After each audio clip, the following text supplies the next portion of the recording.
Hello, everybody. Thanks for coming out tonight. My name is Jiryu.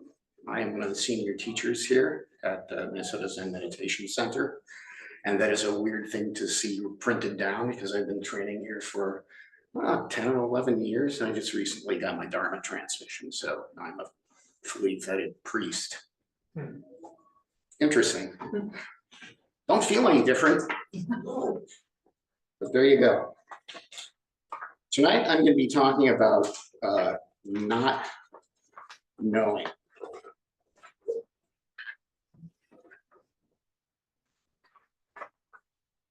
If you were here last week and saw Ruzan's talk about beginner's mind, you're going to find that there's a lot of overlap.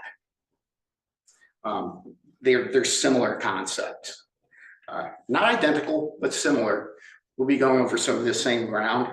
And I'm sure that if Ruzan, I don't know if he's out there on Zoom, but I'm sure he would agree with me that, and it's one of the things that I like to do is teach the basics. We should always go over the basics. No matter how long you've been practicing, you can always learn something from the basic building blocks of our tradition. And this is one of them. What I need to do first of all is talk about the difference between not knowing in the sense of in the Dharma sense and what you might just in the English language, what not knowing means. What I'm not talking about is ignorance, right? Not ignorance, but meaning willfully ignoring the truth. Because turning away from the truth, the way things are, has the consequence of bringing up confusion, which in the sense of Dharma means the inability to distinguish between right and wrong, what's ethical and what's unethical, what's compassionate and what is not compassionate, and et cetera, et cetera.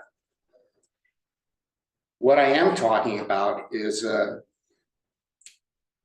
what sometimes gets called radical acceptance or openness. So acceptance of the truth of the way things actually are, which means impermanent, interconnected, and constantly changing. By nurturing this, we can cultivate humility, can cultivate our presence here and now in this moment, and hopefully a sense of wonder or pleasure in experiencing things that are new. So in Japanese, there's two words that this relates to. One is mushin, and the other is fushiryo. Mushin translates to no mind or empty mind, but what that actually means is a state of mind that's free from ego attachment. Again, I'm stuck in what we think we are, and free of preconceived or conditioned notions. So the openness to maybe what I think I know isn't what the way things really are. And that allows you to be fully present and open to the reality of the present moment without clinging to our knowledge or a judgment about the way things are.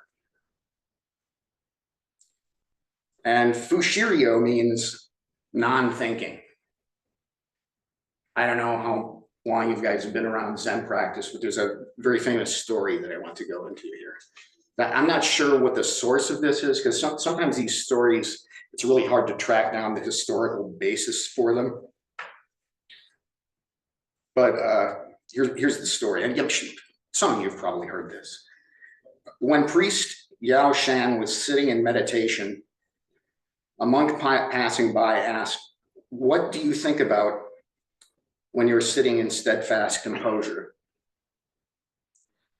And Yao Shan said, "I think not thinking."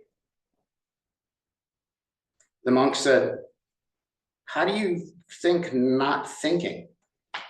And Yao Shan said, non-thinking. You heard that story? All right. Non-thinking in this sense, or it also kind of means not engaging in deliberate thought, which I think is really interesting, because sometimes when you sit in meditation, thoughts come up, right? But you're not deliberately doing that. So what this is referring to is a state of mind where your intellectual knowledge and conceptual understanding is sort of set aside. You kind of just let that go. And then you just experience things directly as they come up. This is very closely associated with Dogen's idea of shikantaza, which means just sitting. So it's a really hard thing to explain, but it can be done. It's just sitting. It's just sitting meditation. There's no object of meditation. So we're not focusing on our breath or anything. It's just everything that comes up, you just let it come up and go. I know that's hard to wrap your head around, but that's what it's referring to. So as I said, Ruzan gave a talk the last week about beginner's mind. And I just want to show you a bit about how that's related to this. And that I don't want to get into a long explanation of this, but just in short, beginner's mind means greeting each moment as new, unknown, and full of endless possibility for learning, right? So we're gonna let anything that comes come, we can learn something from it. And we can do that even if we're doing this for, decades. You can always have beginner's mind. I can always learn something from the next moment, right? Look at Ruzan, is he nodding? He should be.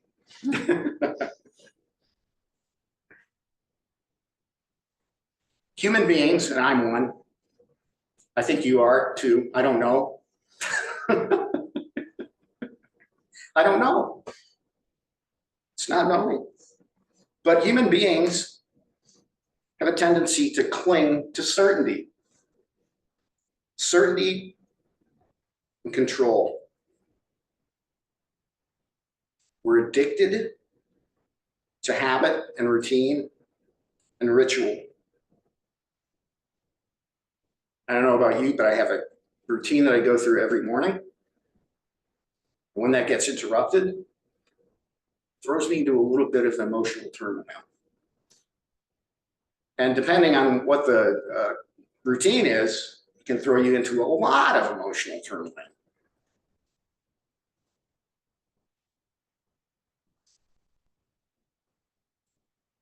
So what is clinging? Clinging to certainty.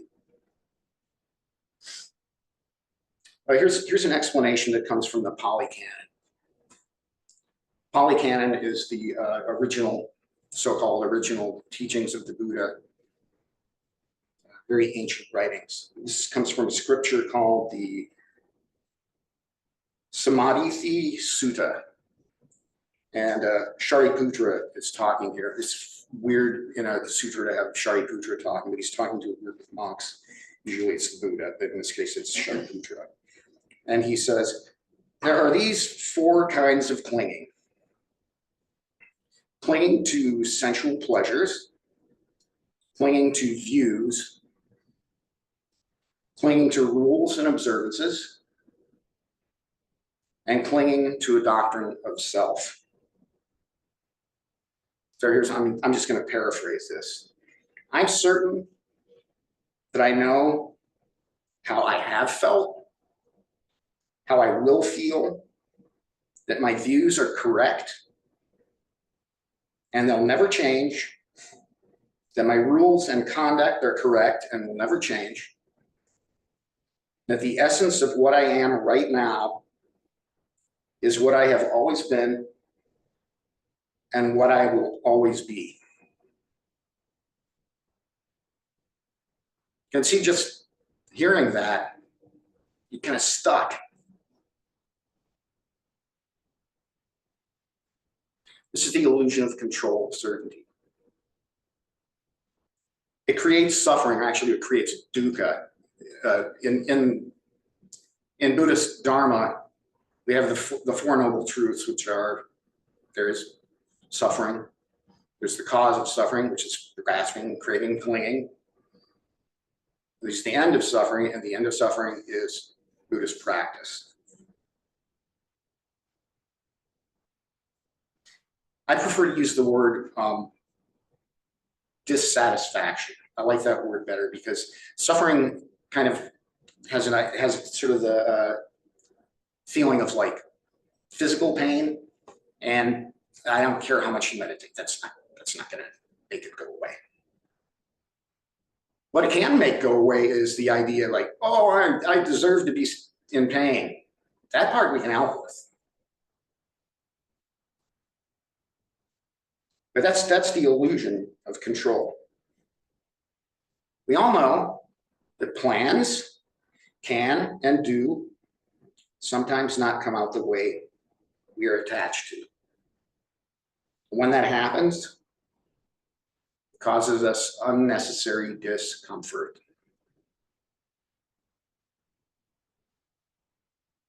If we can embrace this idea of not knowing and carry through our plans anyway, because we have to make plans, and there are things that need to be changed. But if we can do that, embracing not knowing without being attached to the outcome, that's much better.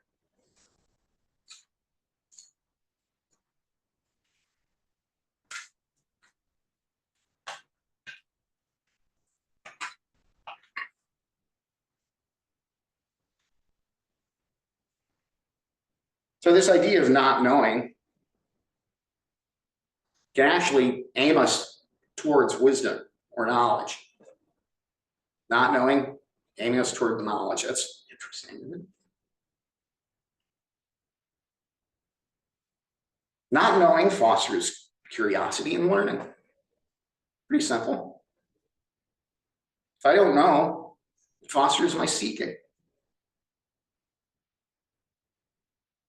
Not knowing is what led the Buddha to his awakening, his path to awakening. I'm going to sit under this tree and figure this out. Seeking.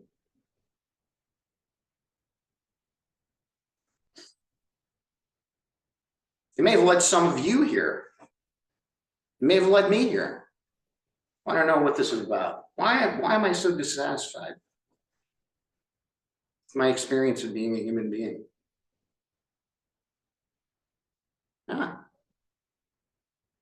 Seeking.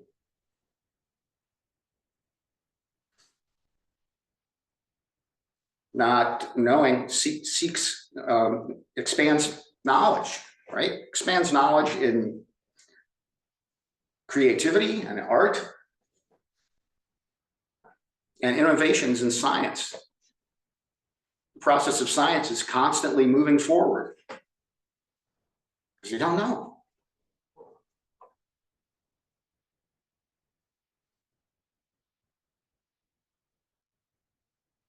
And finally, very simply, novelty is entertaining, right? I don't know. I don't. When I go to a movie, I don't want to know what's going to happen, right?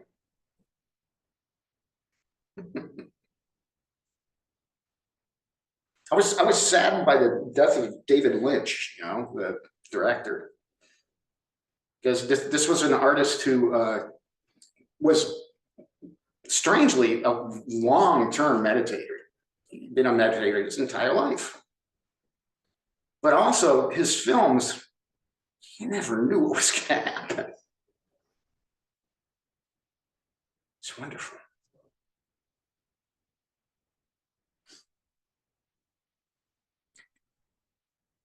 And not knowing is linked to impermanence.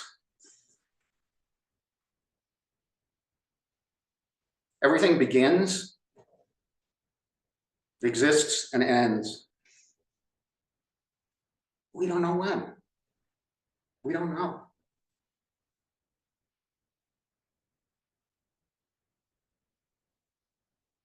And not knowing is linked to emptiness.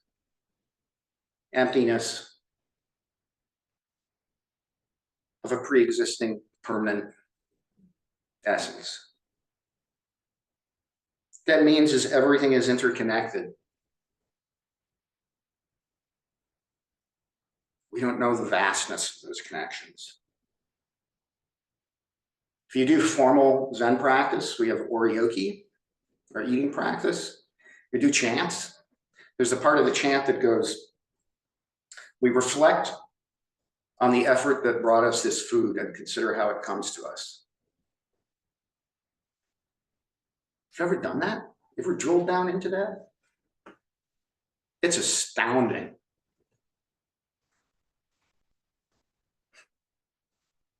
Who made the tires on the truck that brought the food to the store? You know, it's incredible. Everything since the beginning of the universe came together to bring you a bowl of rice. Wow. Wow.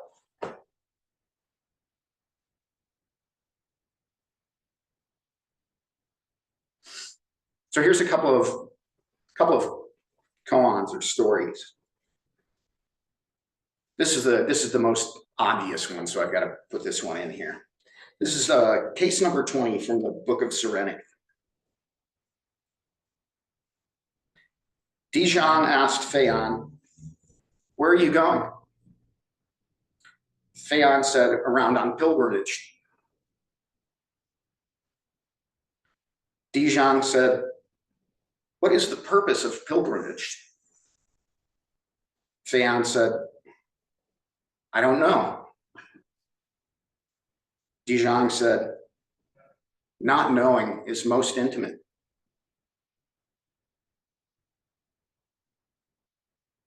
Not knowing is most intimate.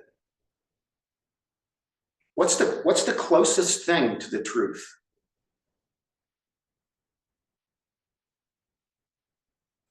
No. That's the truth, isn't it? I don't know.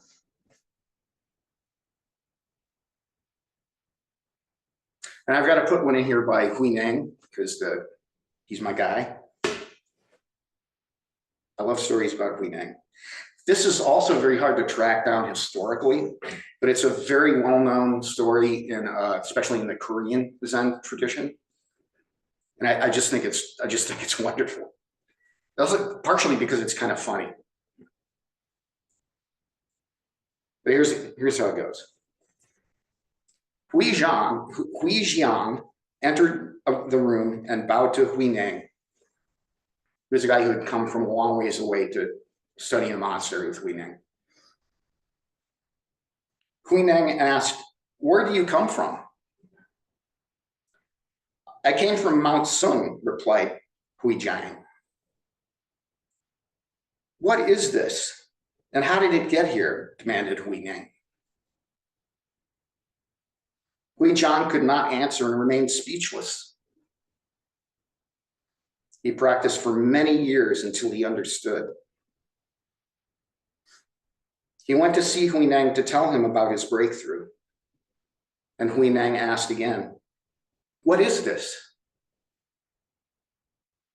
Hui Jiang replied, "To say it is like something is not the point, but still it can be cultivated."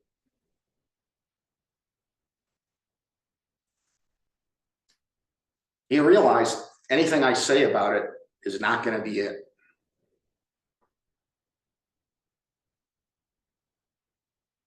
It's the question, not the answer. It's a way of saying, wow.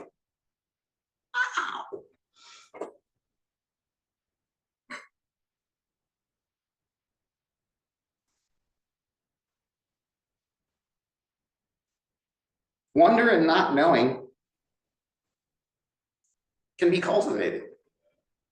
We can work on this. Describing what it is, it's not that important.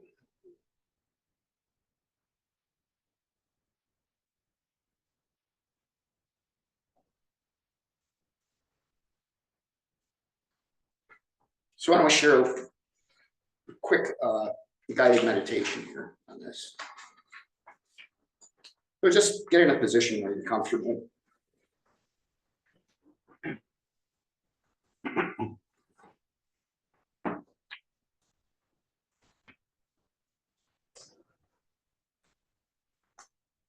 And when you're comfortable, just begin by connecting with the sensation of breath in your body. Breathe in. And as you breathe out, ask yourself silently, what is this?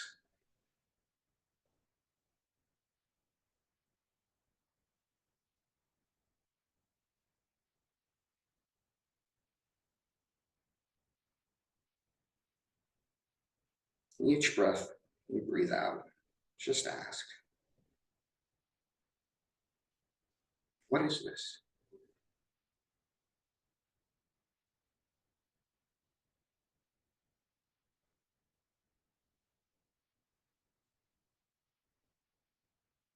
See if you can cultivate the sensation of wonder. And ask yourself without judgment, what is this?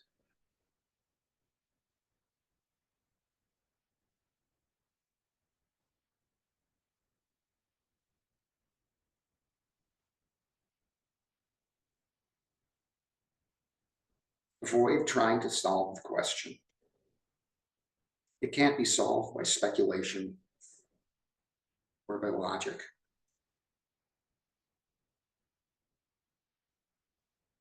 What is this?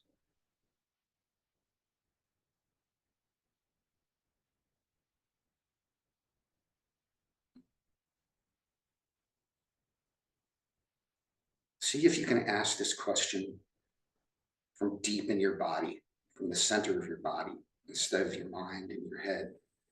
Ask it from your belly.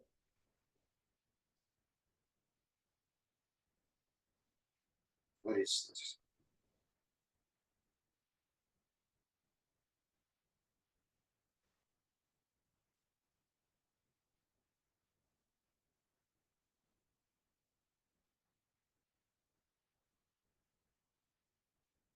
Ask what is this because you do not know.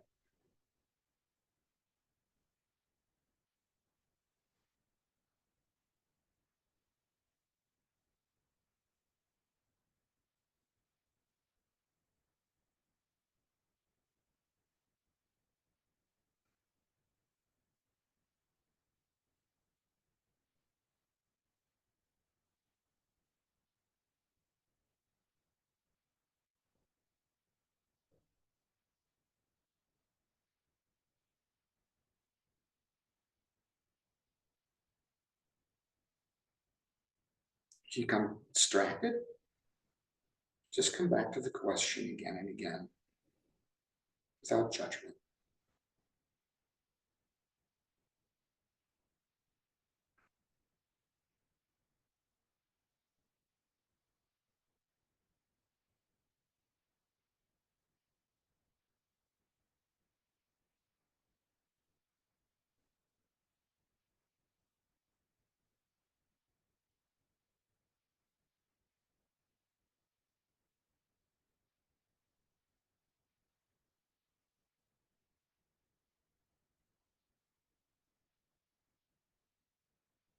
As you ask the question, open yourself to the totality of your experience.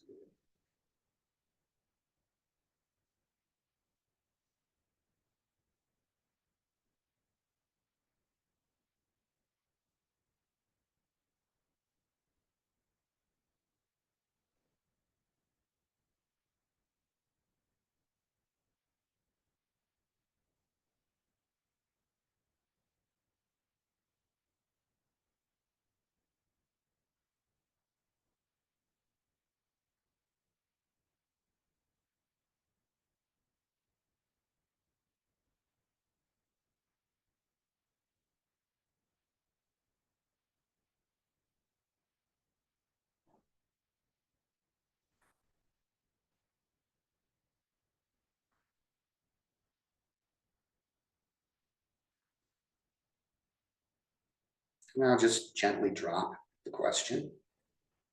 Let's return to our normal awareness. Move our bodies around a little bit, loosen up.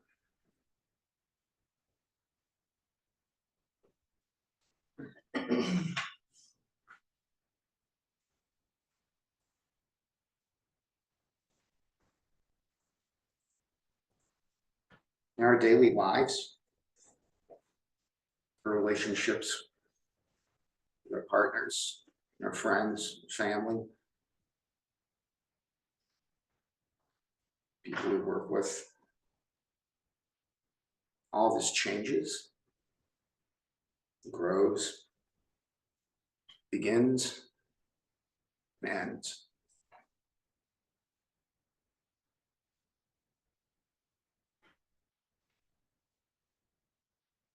All our dearly held ambitions and plans all change, all grow, all begin, and all end.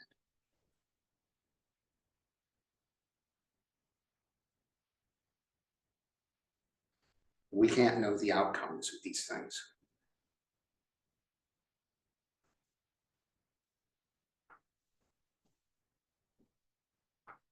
But we can be open to not knowing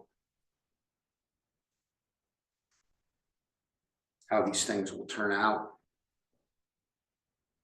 and do them anyway.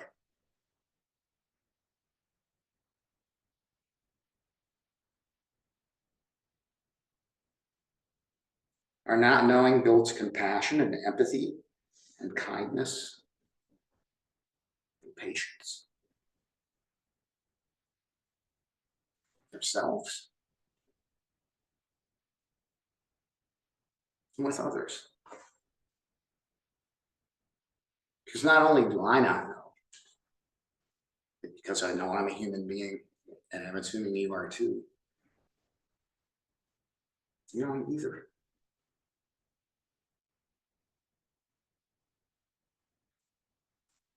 We may think we do. Others may think they do. We don't. And we can be careful and kind to ourselves and others because of that.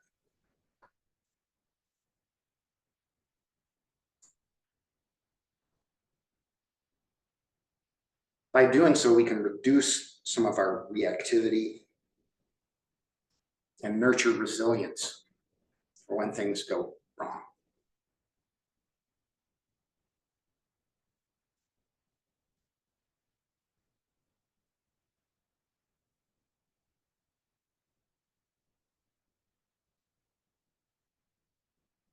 Not knowing is not passive. May seem like it is. I just don't know. What it is really, though, is a form of deep trust.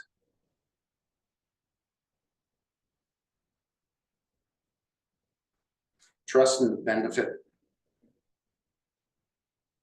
of acceptance.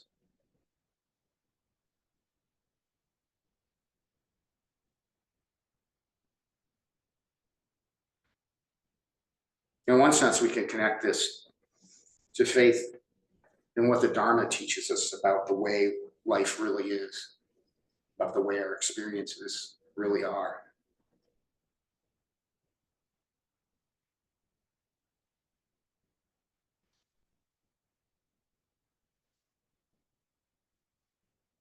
It can help us let go of rigid views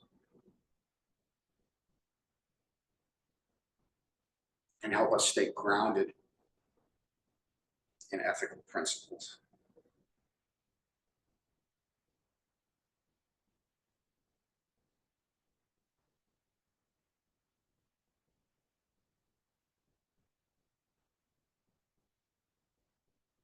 Not knowing is not a lack,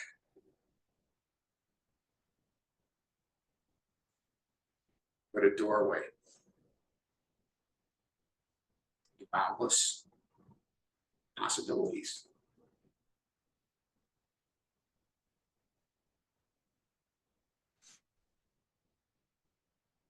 That's what I have to say tonight.